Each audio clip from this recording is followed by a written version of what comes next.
ഹിന്ദുത്വ സംഘപരിവാർ ബെൽറ്റിന്ന് അടുത്തൊരു പ്രൊപ്പഗണ്ട എലിവാണം അവർ പടച്ചു വിട്ടിരിക്കുകയാണ്.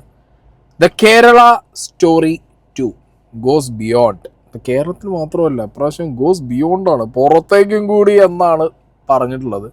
മധ്യപ്രദേശ്, രാജസ്ഥാൻ എന്നൊക്കെ പറഞ്ഞിട്ട് ട്രെയിലറിനകത്ത് പല ഐറ്റവുമാർ കാണിച്ചു കൂട്ടുന്നുണ്ട്. എന്താണെങ്കിലും ഈ പടം ഞാൻ തിയേറ്ററിൽ പോയിട്ട് കാണില്ല. കാരണം അങ്ങനെ ഇപ്പോൾ ഞാൻ തിയേറ്ററിൽ കയറി കണ്ടിട്ട് എൻ്റെ ഒരു 250 രൂപയ്ക്ക് ഇതിൻ്റെ പ്രൊഡ്യൂസർ അങ്ങനെ ഉണ്ടാക്കണ്ട. ഇത്രയും വർഗീയത കുത്തി നിറച്ചൊരു ഐറ്റത്തിന് സെൻസർ ബോർഡ് എങ്ങനെയേ UA16+ സർട്ടിഫിക്കറ്റ് കൊടുത്തു എന്നുള്ളതിനെ കുറിച്ച് എനിക്കൊരു ഐഡിയ ഇല്ല. കാരണം നമുക്ക് തന്നെ അറിയാം, ഹാലും Janaki versus state of കേരളയും എന്തിനിപ്പോൾ Jananayakan വരെ പല റീസൺസും പറഞ്ഞിട്ട് ഈ പല നാറികൾ സെൻസർ ബോർഡ് എന്ത് ചെയ്തിട്ടുണ്ട്, ഹോൾഡ് ചെയ്തിട്ടുണ്ട്, കട്ട് ചെയ്യിച്ചിട്ടുണ്ട് പല സീനുകളും. ബീഫ് കണ്ടാലേ അവന്മാർക്ക് പ്രശ്നമാണ്. പല ബീഫ് അല്ലെങ്കിൽ പോത്ത് വരുന്ന സീനുകൾ വരെ അവന്മാർ വെട്ടിക്കളയുന്ന ഒരു കാലഘട്ടം. ആ ടൈമിലാണ് ഇവന്മാർ ദ കേരള സ്റ്റോറി 2 ഗോസ് ബിയോണ്ടിന് UA16+ സർട്ടിഫിക്കറ്റ് കൊടുത്തിട്ടുള്ളത്. ആദ്യം തന്നെ ഇതിൻ്റെ ഡയറക്ടർ, ആ മഹാനെ ഞാനൊന്ന് വായിക്കാം, കമഖ്യ നാരായൺ സിംഗ്. ഇതാണ് ഈ നല്ലവനായ ഉണ്ണിയുടെ ഇൻസ്റ്റാഗ്രാം പ്രൊഫൈൽ. നിങ്ങൾക്ക് എന്തെങ്കിലുമൊക്കെ പോയി പറയാണ്ടെന്നുണ്ടെങ്കിൽ ഈ നല്ലവനായ ചെട്ടിയോട് അവിടെ പോയി പറഞ്ഞാൽ മതി. കാരണം ഇതെന്താ പറയുക, ഒരു ദേഷ്യം വരുന്നത് എന്താ വെച്ചാൽ, as a Malayali, as a Keralite, ഇത്രയും നമ്മളെ നാടിനെ താറടിച്ച് കാണിക്കുന്ന, നമ്മുടെ നാടിനെ വളരെ മിസ്ലീഡിങ് ആയിട്ട് ബാക്കി നാട്ടിലെ ആളുകളുടെ മുന്നിലേക്ക് ഇട്ട് കൊടുക്കുന്ന ഇവരുടെ ഈ ഒരു പൊളിറ്റിക്കൽ അജണ്ടയ്ക്ക് വേണ്ടിയിട്ട് ഈ ഇമാതിരി ചെറ്റ പരിപാടി നമ്മളോട് കാണിക്കുന്നവർക്കെതിരെ നമുക്ക് ഇത്രയെങ്കിലുമൊക്കെ ചെയ്യാൻ പറ്റണം. ഇവരെ സിനിമ ഒരിക്കലും തിയേറ്ററിൽ പോയി കാണണമെന്ന് ഞാൻ പറയില്ല, കാണാൻ പാടില്ല എന്നേ ഞാൻ പറയൂ. ക്രിയേറ്റിവിറ്റി, ആവിഷ്കാര സ്വാതന്ത്ര്യം, ഇതിനൊക്കെ ഞാൻ റെസ്പെക്റ്റ് ചെയ്യുന്നു. പക്ഷേ ഒരു നാടിനെയും ആ നാട്ടിലെ ജനതയെയും നാട്ടിലെ ആളുകളെയും വർഗീയമായിട്ട് തമ്മിൽ തല്ലിക്കാൻ വേണ്ടി ഇറക്കുന്ന ഇതേപോലുള്ള പ്രൊപ്പഗണ്ട സിനിമകൾ എന്താണെന്നുള്ളത് ദയവേത് ജനങ്ങൾ തിരിച്ചറിയണം. ബട്ട് വെരി അൺഫോർച്ചുനേറ്റ്ലി കേരളത്തിൽ തന്നെ കുറച്ചൊരു ചെറിയ മൈനോറിറ്റി, മേ ബി അതിൻ്റെ എണ്ണം ഇപ്പോൾ കൂടിയിരിക്കാം, കുറേ ആളുകൾക്ക് ഈ സിനിമയൊക്കെ കണ്ടിട്ട് ഭയങ്കര വെറുപ്പ് തോന്നി തുടങ്ങിയിട്ടുണ്ട്. തമ്മിൽ വേറെ ജാതിയിൽപ്പെട്ട ആളുകളെ, വേറെ മതത്തിൽപ്പെട്ട ആളുകളെയൊക്കെ കാണുന്ന സമയത്തൊക്കെ ഭയങ്കരമായിട്ടുള്ള ദേഷ്യവും വെറുപ്പൊക്കെ തോന്നി തുടങ്ങിയിട്ടുണ്ട്. അതിൻ്റെയൊക്കെ ഒരു വൺ ഓഫ് ദ റീസൺ ഇങ്ങനത്തെ പ്രൊപ്പഗണ്ട സിനിമകളാണ്, അല്ലെങ്കിൽ ഈ നോർത്തിൽ നിന്ന് പടച്ചു വിടുന്ന അങ്ങനത്തെ ഐറ്റങ്ങളാണ് എന്നൊക്കെ അറിയുമ്പോണ്ടല്ലോ. എന്തിന് നമ്മളെ നാട്ടിൽ നിന്ന് പോകുന്ന പലരെയും നോർത്തിലുള്ള ആളുകൾക്ക്, നിങ്ങളുടെ അവിടെ നിന്നല്ലേ ആളുകളോട് പോയി ISIS ചേർന്നത്, അയ്യോ ബീഫ് കഴിക്കാൻ നിങ്ങളുടെ നാട്ടിൽ പ്രശ്നമാണോ? ഈ സിനിമയൊക്കെ കണ്ടു കഴിഞ്ഞാൽ പിന്നെ ഇങ്ങനത്തെ ചോദ്യങ്ങളും കൂടി നമ്മൾ ഫേസ് ചെയ്യേണ്ട ഒരു അവസ്ഥയാണല്ലോ. സോ നമുക്കിതിൻ്റെ ട്രെയിലർ ഒന്ന് കണ്ടിട്ട് എനിക്ക് കുറച്ച് പറയാനുണ്ട്.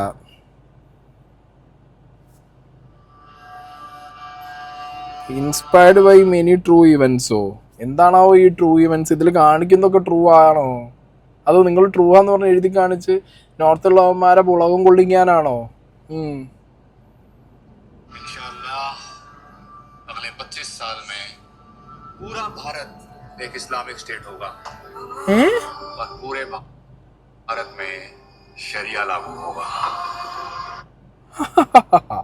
ഇന്ത്യ മൊത്തം ഇസ്ലാമിക രാജ്യമാവും, ഇന്ത്യയിൽ ശരീഅത്ത് നിയമം വരുന്നു. ഇത് ഇന്ത്യ മൊത്തം ഹിന്ദു രാജ്യമാക്കും, രാമരാജ്യമാക്കും. ഇവിടെ മൊത്തം ഇവിടെ ഹിന്ദു രാജ്യമായിട്ട് ഭരിക്കുമ്പോൾ ബാക്കിയുള്ള മൈനോറിറ്റീസിനെയൊക്കെ ഞങ്ങൾ പുറത്താക്കും. രാമരാജ്, ഹിന്ദുരാജ് എന്നൊക്കെ പറഞ്ഞ് നടന്നിരുന്ന ബെൽറ്റിൽ നിന്ന് അത് നേരെ തിരിഞ്ഞാ ഇപ്പോ. അത് ശരി, രാജസ്ഥാൻ.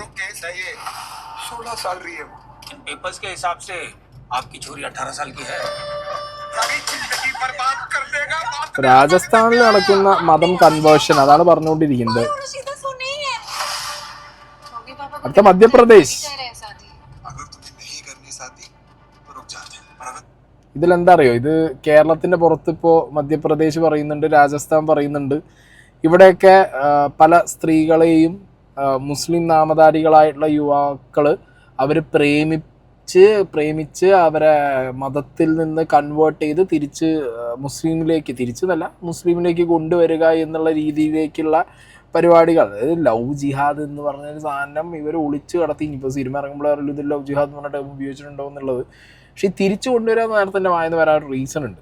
ഈ ഗർവാപ്പസി എന്ന് പറഞ്ഞൊരു ഐറ്റം ഉണ്ട് ഈ RSS ബെൽറ്റിൽ, സംഘ് ബെൽറ്റിലൊക്കെ. ഗർവാപ്പസി എന്ന് പറഞ്ഞൊരു ഐറ്റം ഭയങ്കര കോൺട്രവേഴ്ഷ്യൽ ആയിട്ടുള്ള ഒരു ഐറ്റമാണ്. അതായത് ഹിന്ദുവിലേക്കുള്ള മടങ്ങി വരുമോ അല്ലെങ്കിൽ ഹിന്ദുവിലേക്ക് മടക്കി കൊണ്ടുവരൽ. ഇവിടെ ലവ് ജിഹാദിനെ കുറിച്ച് സംസാരിക്കുമ്പോൾ ഈ ഗർവാപ്പസിയെ കുറിച്ചിട്ട് ആരും സംസാരിക്കാത്തത് എന്താണെന്ന് ഞാൻ അങ്ങനെ ചിന്തിച്ചു പോയിരുന്നു. കാരണം ഈ സംഗതി ഇത് ഇപ്പോൾ ലവ് ജിഹാദ് എവിടെയും പ്രൂവ് ആയിട്ടില്ല. ബട്ട് ഗർവാപ്പസീനെ കുറിച്ച് പല സ്ഥലങ്ങളിലായിട്ട് സംഘിൻ്റെ നേതാക്കന്മാർ തന്നെ പല വേദികളിലും പ്രസംഗിച്ചിട്ടുണ്ട്. മനസ്സിലായോ? ഹിന്ദു യുവാക്കളോട് ഏതെങ്കിലും ഒരു മുസ്ലിം ക്രിസ്ത്യൻ ലേഡിയെ പ്രേമിക്കാൻ പറഞ്ഞ് അവരെ തിരിച്ച് ഹിന്ദുവിലേക്ക് കൊണ്ടുവരിക എന്നുള്ളൊരു മോട്ടീവിൽ ഇവർ ഇറക്കി വിട്ടൊരു ഐറ്റം. അങ്ങനെ ഒരു പടം കൂടി ഇറക്കണം. അതിനുള്ള ഗട്സും കൂടി കാണിക്കാൻ ആരെങ്കിലും. അല്ല, ഇമാതിരി ചെറ്റത്തരം പറയുമ്പോൾ കാണിക്കുമ്പോൾ അതും കൂടി ഒന്ന് ചെയ്യണ്ടേ?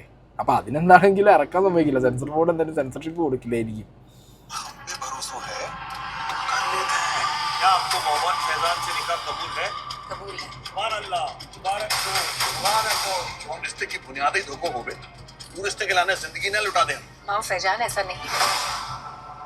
കേരള വന്നു, കേരളത്തിലേക്ക് എത്തി.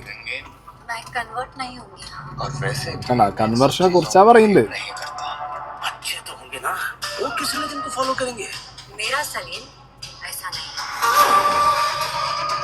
റിട്ടൺ ബൈ അമർനാഥ് ജ, വിപുൽ അമൃത്ലാൽ ഷാ. ഓ, എന്ത് റൈറ്റിംഗ് ആണ്! അയ്യോ, നല്ല ടാർഗറ്റ് ചെയ്ത് മതവികാരം വ്രണപ്പെടുത്തുന്ന രീതിയിൽ കുറേ എഴുതി വെച്ചിട്ടുണ്ടെന്നാണ്. ഇതൊക്കെ എവിടുന്ന് ഈ സംഘിൻ്റെയും ഹിന്ദുത്വൻ്റെ ഒക്കെ ഓഫീസിൽ നിന്ന് അടിച്ചു കൊടുക്കുന്നതാണ് ഇടേ ഇവന്മാർക്ക്. അത് ഇവന്മാർ ഇത് എവിടുന്ന് കിട്ടുന്ന ഇവന്മാർക്ക്? അത് കേരളത്തിൽ വന്നിട്ടാണ് ഇവന്മാർ പോയെന്നുണ്ടെന്നുണ്ടെങ്കിൽ ഈ അവന്മാർ കണ്ട കേരളം അതല്ല. നോർത്തിൽ എവിടെയോ തന്നെ കറങ്ങിയിട്ടേ ഒരു സാധനം സെറ്റാക്കി പോയ പോലെ ഉണ്ട്.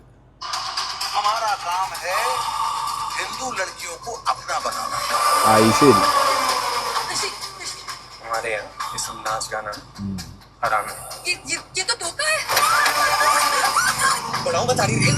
അത് ശരി, പച്ചയ്ക്ക് വയലൻസ് കാണിക്കുന്നുണ്ട്.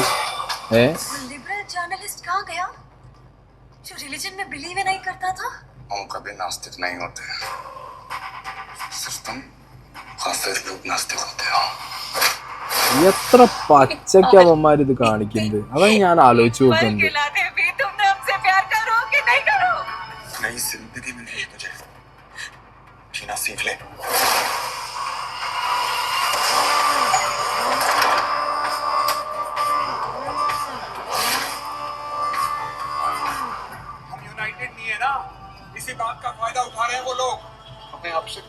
ഓ, പെൺകുട്ടിയുടെ ആൾക്കാർ അവിടെ പോയി കൈ തൊഴുന്നു.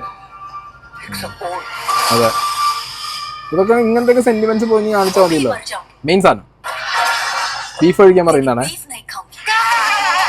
മൂക്ക് പൊട്ടിക്കുന്നു, ബീഫ് കുഴച്ച് പൊട്ടിക്കുന്നു. എന്താ പൊന്നളിയാ, ഇത് എഴുതിയവനെ കൊണ്ടുവാ. ഈ ബീഫ് കഴിക്കണ ഈ കോമഡി സാധനമൊക്കെ വെച്ചിട്ട് എടാ, ഈ മതം കൺവേർട്ട് ആവുന്നതും ബീഫ് കഴിക്കുന്നതും തമ്മിൽ എന്ത് ബന്ധം? എനിക്ക് ഒരു പിടുത്തവും കിട്ടുന്നില്ല. എന്താ അത് തമ്മിലൊരു ബന്ധമുള്ളത്? കൺവേർട്ട് ചെയ്യിച്ചിട്ട് കൊണ്ടുവന്ന് ബീഫ് കുത്തിത്തിരിക്കുന്ന ഒരു സീൻ, അതൊക്കെ എന്താ പറയുക? ഈ ബീഫ് എന്ന് പറഞ്ഞ സാധനം തന്നെ ഇവരൊരു പൊളിറ്റിക്കലി ഒരു ടൂളാക്കി വെച്ചിട്ടുള്ളതാണ്.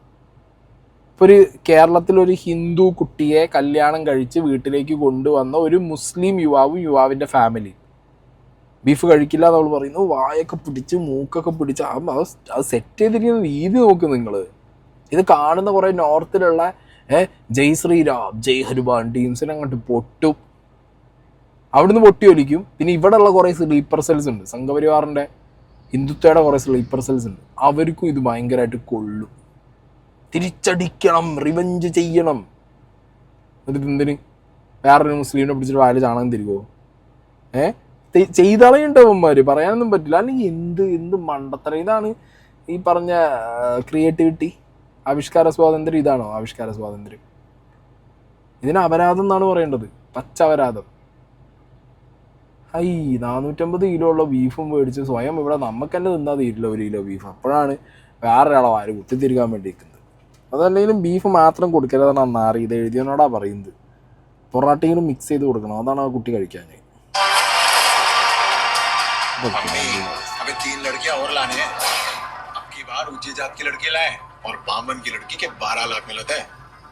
ഓ, അതുണ്ട്. അപ്പൊ സംഗതി പെൺകുട്ടികളെ കൊണ്ടുവന്ന് ഇങ്ങനെ ബീഫ് കഴിപ്പിക്കുന്ന മാത്രമൊന്നുമല്ല, അതിനിടയിൽ കൂടി മറ്റേ പരിപാടിക്ക് ഇട്ട് കൊടുക്കുന്നു എന്നുള്ള രീതിക്ക് അതുമുണ്ട്. ഇതിനെങ്ങനെ UA സർട്ടിഫിക്കറ്റ് കിട്ടി? Before your daughter become next target അല്ലേ? അത് എഴുതി വെച്ചിങ്ങനെ രീതി നോക്ക്, നിങ്ങളുടെ മകൾ അടുത്തൊരു ടാർഗറ്റ് ആവാതിരിക്കട്ടെ എന്നുള്ളത്.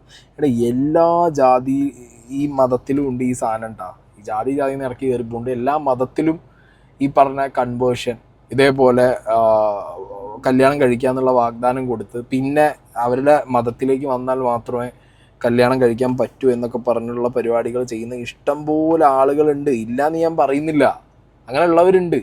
അങ്ങനെയുള്ളവരെ സമൂഹം തിരിച്ചറിഞ്ഞ് ഒറ്റപ്പെടുത്തുന്നുമുണ്ട്. അതിന്നൊക്കെ മാറ്റം സംഭവിച്ചിട്ടുണ്ട് ഇപ്പോൾ. എസ്പെഷ്യലി കേരളത്തിലൊക്കെ ഒരു 1000-2000 ഫാമിലീസ് എടുത്താൽ അതിലൊരു 1-2 ഫാമിലികൾ ഓക്കെ കയറിപ്പോയൊരു 3-4 ഫാമിലികളിൽ ഇതേപോലെ മതം മാറിയാൽ മാത്രം കല്യാണം എന്നുള്ളൊരു ഓപ്ഷൻ വെക്കുന്ന ഫാമിലീസ് കാണുമായിരിക്കും. പക്ഷെ അതൊക്കെ ഇപ്പോൾ കേരളത്തിൽ നമ്മുടെ നാട്ടിലൊക്കെ ഒരുപാട് മാറ്റം വന്നു എന്നുള്ളതാണ് എനിക്ക് മനസ്സിലാക്കാൻ കഴിയുന്നത്.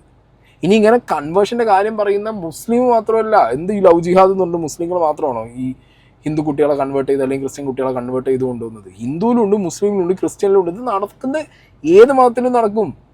അങ്ങനെ അത്രയും എന്താ പറയുക ഒരു മത തീവ്രവാദം അങ്ങനെ തന്നെ പറയണം. മത തീവ്രവാദം മനസ്സിൽ കൊണ്ട് കിടക്കുന്ന ഹിന്ദു ഉണ്ടാവും, മുസ്ലിം ഉണ്ടാവും, ക്രിസ്ത്യൻ ഉണ്ടാവും. അങ്ങനെയുള്ളവർക്ക് അവരുടെ മതം പെറ്റുപെരുകാൻ അല്ലെങ്കിൽ മതത്തിൻ്റെ എണ്ണം കൂട്ടാൻ വേണ്ടിയിട്ട് സ്ത്രീകളെ കല്യാണം കഴിച്ച് കൊണ്ടുപോവാ, അങ്ങോട്ട് കുട്ടികളെ പെറിയിപ്പിക്കുക, എന്നിട്ട് അതിന് കുറേ നമ്മളെ മതത്തിൻ്റെ എണ്ണം കൂട്ടാം എന്ന് ചിന്തിക്കുന്ന അതിതീവ്ര ചിന്താഗതിയുള്ള ഹിന്ദു, മുസ്ലിമും ക്രിസ്ത്യനും ഉണ്ടായിരിക്കും നമ്മുടെ നാട്ടിൽ. ഇല്ലയെന്ന് ഞാൻ പറയുന്നില്ല, കംപ്ലീറ്റ്ലി ഇതൊന്നും ഇല്ലയെന്ന് ഞാൻ പറയുന്നില്ല, ഉണ്ടായിരിക്കാം. പക്ഷെ എന്തിനാണ് ഒരു കേരള എന്നുള്ളൊരു പേരിൽ ഒരു നാടിനെ ഒന്നടങ്കം, അതിപ്പോൾ എലക്ഷൻസ് കൂടി വരാൻ പോവുകയാണ്. അപ്പോൾ ഈ ഒരു ടൈമിൽ ഇങ്ങനത്തെ ഒരു ഭൂതത്തിനെ അഴിച്ചു വിട്ട് കഴിഞ്ഞാൽ, കേരളത്തിൽ ഇലക്ഷൻ വരാൻ പോകുമ്പോൾ ഇങ്ങനത്തെ ഒരു ഭൂതത്തിനെ അഴിച്ചു വിട്ട് കഴിഞ്ഞാൽ സുഖമായല്ലോ.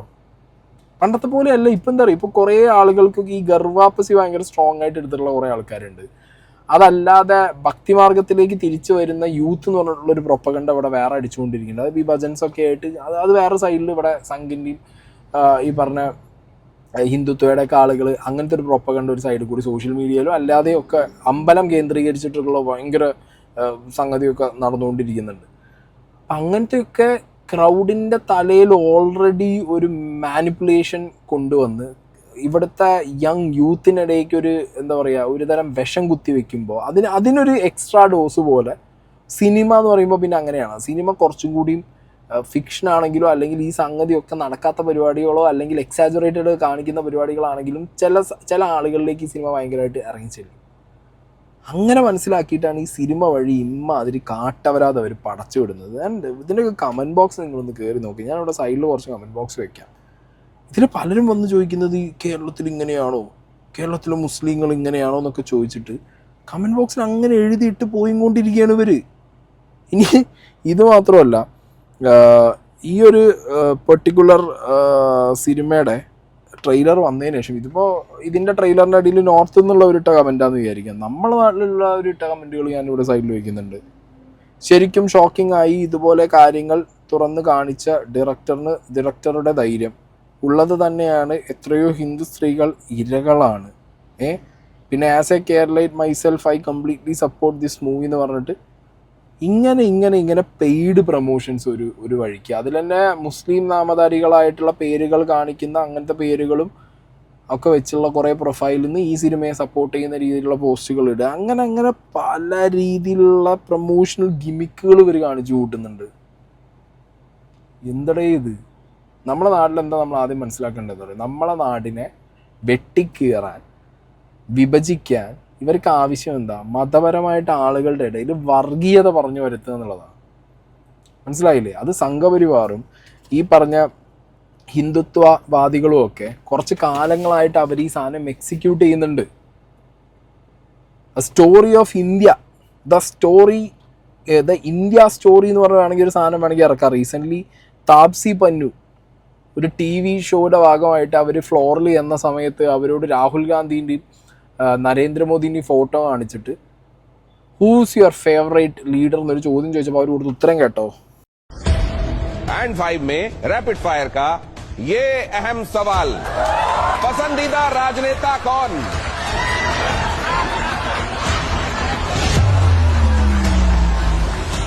मुझे अभी भी इस देश में रहना है. That's the reality. ഈ രാജ്യത്ത് ജീവിക്കണമെങ്കിൽ ഈ ഗോദി മീഡിയനെയും ഈ മോദി സർക്കാരിനെയും അവരെ കയ്യും നക്കി കാലും നക്കി ജീവിക്കണം എന്നാണോ?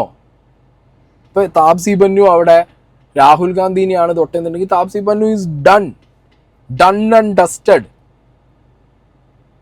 ഇവിടെ ഈ മോദിനെ ചുറ്റിപ്പറ്റി നിൽക്കുന്നവരെയൊക്കെ തൊഴുതും വണങ്ങി അവർക്ക് ചമച്ചാപ്പണി എടുത്തിട്ട് നടക്കണം. അങ്ങനത്തെ രീതിയിലേക്ക് ഈ രാജ്യത്തിനെ മാറ്റുന്നത് ഈ ഹിന്ദുത്വ അജണ്ടയാണ്.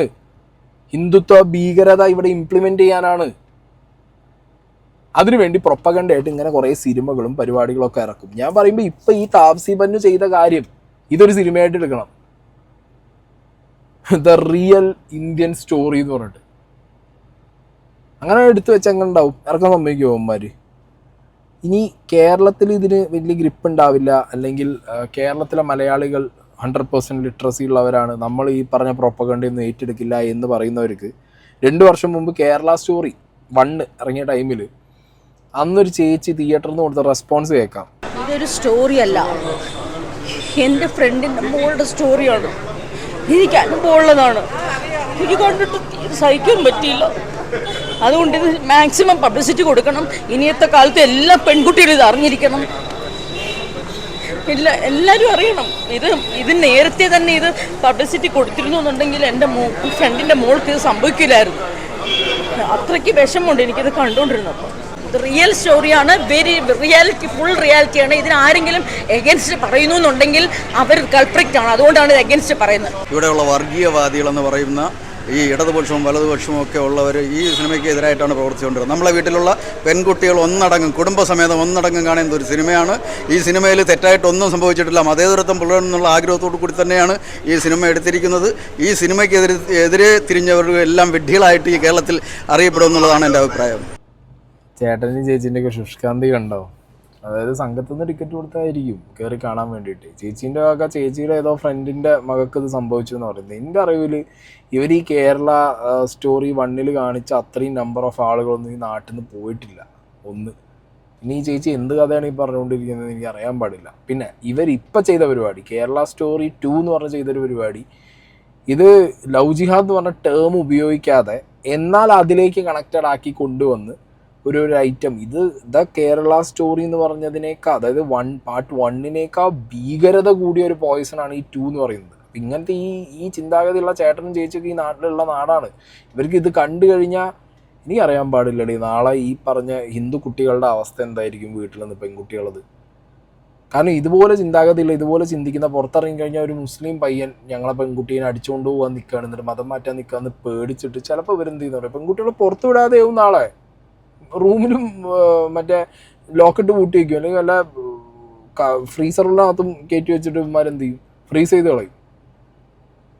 ഇവർക്കൊക്കെ എനിക്ക് ഇതെന്താ അറിയോ, ഇത് പറഞ്ഞിട്ട് കാര്യമില്ല. ജീവിക്കുന്നത് ഇന്ത്യയിലാണ്, ഭരിക്കുന്ന പാർട്ടി ഇപ്പോൾ കുറേ കാര്യമായിട്ട് ഇങ്ങനത്തെ പാർട്ടിയും കൂടെ ആണല്ലോ സെൻറ്ററിൽ. പിന്നെ ഇതൊക്കെ നടക്കും, ഇതൊക്കെ വരും. ഇതിനൊന്നും എവിടെയും ഒരു കട്ടോ വെട്ടോ വരില്ല സെൻസർ ബോർഡിൻ്റെ ഭാഗത്തുനിന്ന്. ഒരു തരത്തിലും ഒരു ബോയ്ക്കോട്ട് ആഹ്വാനം ഇവിടെ ഇതിനെതിരെ നടക്കില്ല.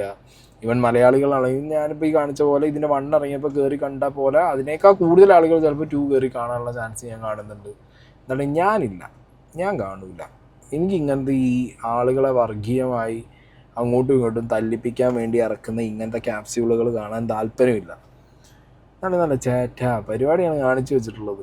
കൊള്ളാം എന്താണെങ്കിലും.